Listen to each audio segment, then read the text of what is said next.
Performance risk. Fundamentally, this change that I'm championing to those that I'm talking to it about, fundamentally, will it work? Will it have the impact that I am claiming or projecting? Financial risk. Actually, is this going to end up costing more than it saves? Opportunity risk. Will this actually have a knock-on effect where it's blocking other projects that follow? Because all of these things are going to fundamentally have a huge impact on both the social risk, the way people refer and actually reflect upon the impact on the company, the organization, and equally me. And of course, personal risk. What is that long-term effect? Is this actually going to impact my own employment? And could I potentially even get fired from it? So as I said, change comes risk. So the irony is when we think about business plans and we're trying to talk about learning in particular, creating business plans, we are selling change to people that fundamentally don't like change. So this is a whole conversational point where we need to think about the way that we position things and articulate them in a very human way and make it very contextualized and relevant to the individual. But before we delve into the way that I would think about and encourage you to think about structuring that business plan if you were putting together a plan for a learning project, a little bit about who I am and where I come from. So if I think about change, we've all been through huge change in the last couple of years, but me personally, I'm a dad to two incredible children. I am a middle-aged man in Lycra, so I am that chap that gets in the way on the road on a Sunday morning. I learned to embrace the world around me, and I'm a passionate leader of the sales team here at HowNow. Now, when you think about all these things, these are all things that changed. Pre-pandemic, didn't ride a bike. A few years ago, I was just a dad, then I became a teacher all of a sudden when the world changed around us. I embraced the world around us in terms of the countryside and the amazing things we have in front of us, and I learnt a lot about HowNow and now wax lyrical about it to anyone that'll listen to me. Now equally, who are HowNow? So HowNow, we are a fantastic learning experience platform organization. We represent some of the leading brands across the world, from the likes of a Sanofi through to the Duke of Edinburgh. Through this talk, I'm going to refer to research and learnings we've taken from those examples when building those business cases, supporting those companies. But also we draw upon the amazing experience and the content created by Nelson, our CEO and co-founder. And there are some great copies of the book over at the stand if you're quick at the end of this presentation. So when we thought about that research, we talked to our customers, we looked at the business plans and reflected on what works, and then really reflected on the world around us. We identified 3 key whys.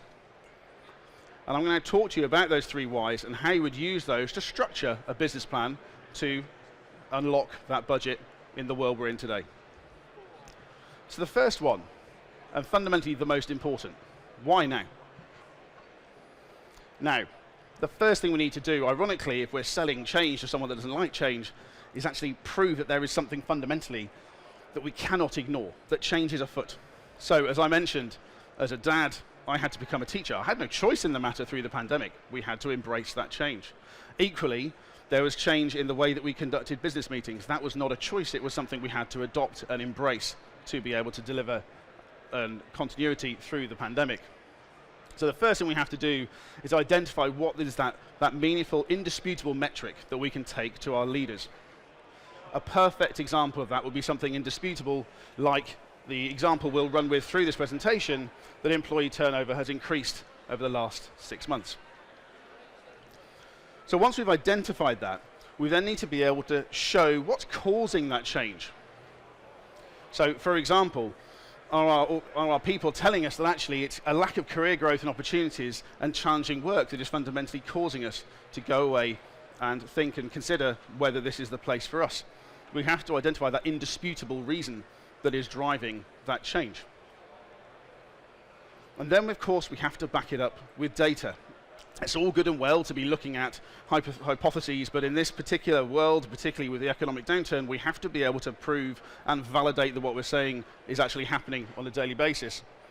So, for example, looking at engagement surveys, listening to the sentiment and the voice of the employee, are they truly reporting this as effectively a reason and a catalyst for us making that decision? And in this example, leaving the business. Using exit interviews to validate that actually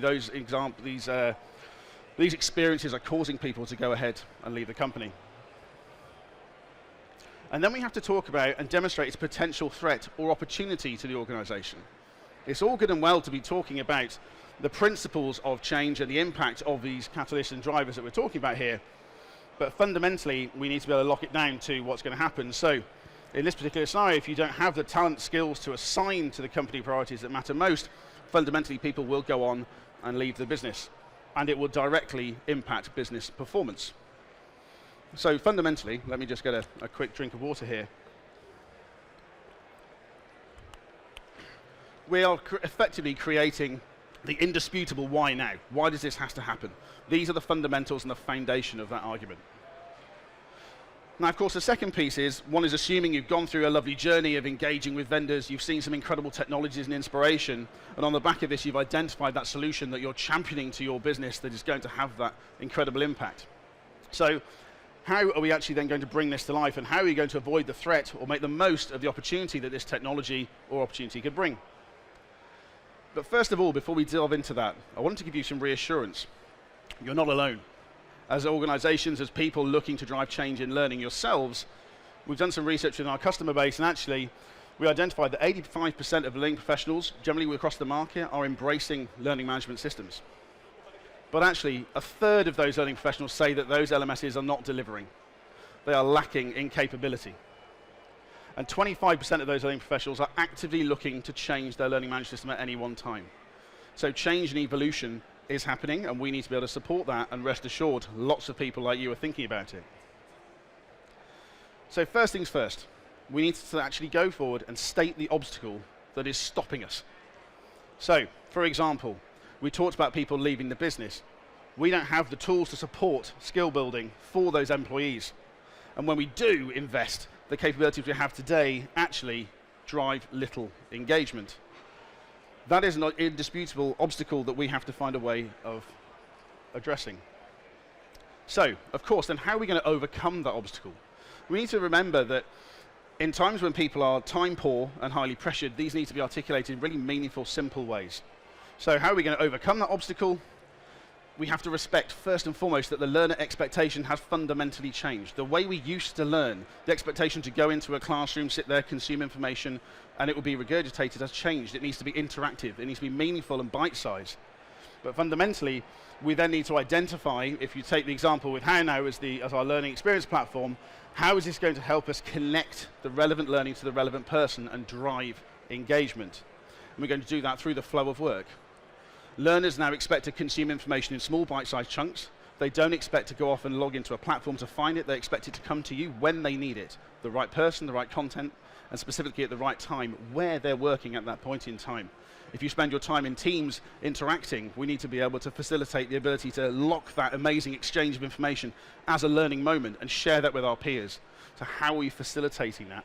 How are we overcoming that obstacle and really inspiring our leaders to envisage how it can impact them and their teams? And then, of course, we need to back that claim with evidence.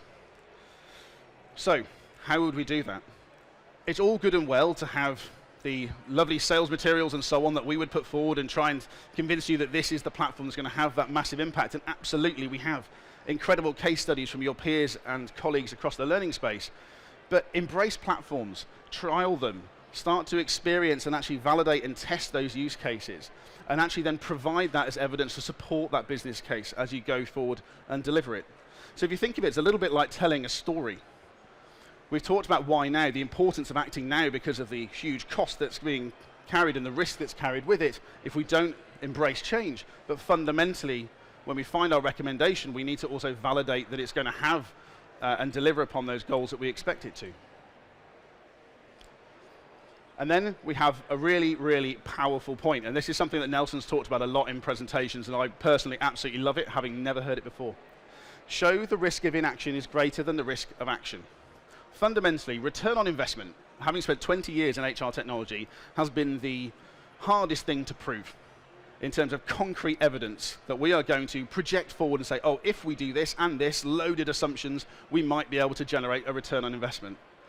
Now, the term that Nelson coined was the cost of inaction, which is an indisputable metric in terms of if you don't do this now, what are the things that are either happening now that are going to continue to happen, or even worse, continue to grow? So rather than projecting forward based on an assumption, the cost of inaction is where we look at indisputable metrics in front of us today and really quantify the value of the impact or the risk. So let's take an example. If you were to lose that 5% of all those people that are leaving in our organization, these are costs which are in front of us today. We can look at the cost of that individual. We know it's going to cost us somewhere between 1.5 and 2 times the salary to replace that individual when you take into context things like time to productivity, onboarding, and the investment in those individuals. What's the revenue if this was a sales-based professional? What's the revenue knock-on effect we're going to have here, and what could we potentially lose? And when we combine those costs, without a shadow of a doubt, I'm not even a betting man, but if I was, I could bet to you that that would be a significantly higher cost than investment in a learning platform. So it's all about identifying what is that indisputable number. Of course, return on investment comes second as we go through and prove the efficacy over time. But cost of inaction is an indisputable number that you can put in front of people right now. But we also have to be really realistic. So we've said why now. We've said why this platform is going to address a burning issue and an indisputable number and a problem that we can solve. But actually, we also have to face facts. What about if this doesn't work? Why wouldn't it work? How can we predict the questions we're going to get from our senior leaders when we're asking for that budget and unlocking that opportunity? So, of course, the first question, are we actually ready for this? If I was in the C-suite and I'm challenging, is this an investment that we're actually ready to make? This is where we, in partnership with our customers, sit down and focus incredible amounts of time on talking about the journey and the partnership with your suppliers.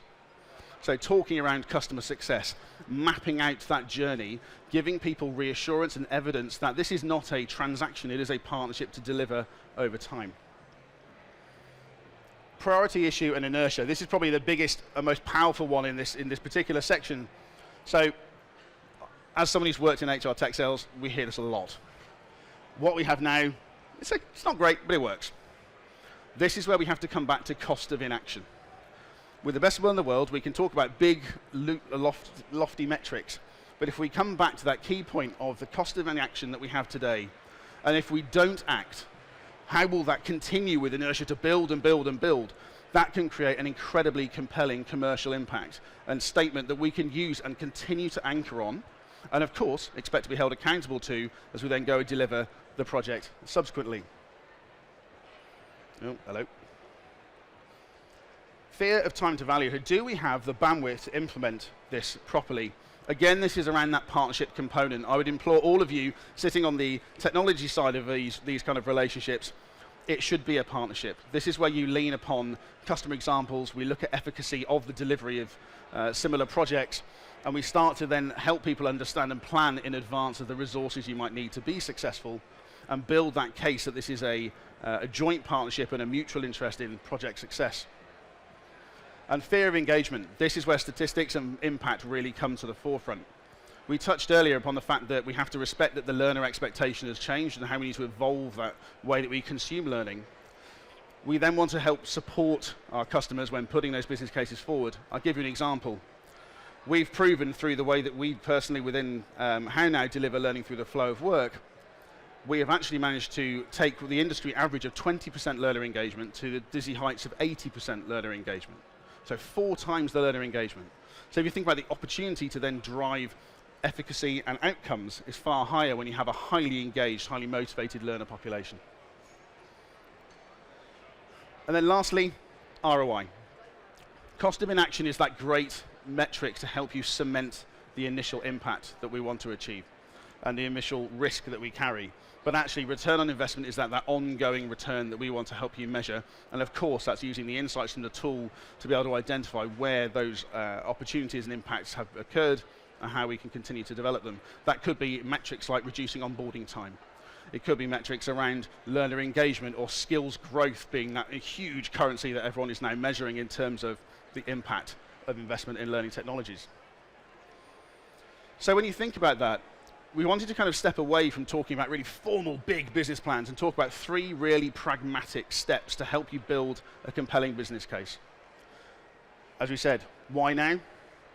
Why the solution that you've chosen? And why not? Because we're helping to drive change during a period when people don't like change. Now, if you're intrigued by any of this, I would encourage you to think about What's the cost of inaction if you don't go and take action on this kind of scenario today? We'd love to continue to talk to you a little bit about this. We have a whole host of thought-provoking and intriguing ideas and concepts within talking around things like the evolution of the LMS to the learning experience platform and delivering on the transition to a much more engaged learner environment. We'd love to hear your thoughts. We're just over there on stand D20. I'm extremely grateful for you all staying until 4:45 on day 2. But yeah, don't forget the cost of inaction. That's the critical one. Thank you ever so much indeed. Cheers.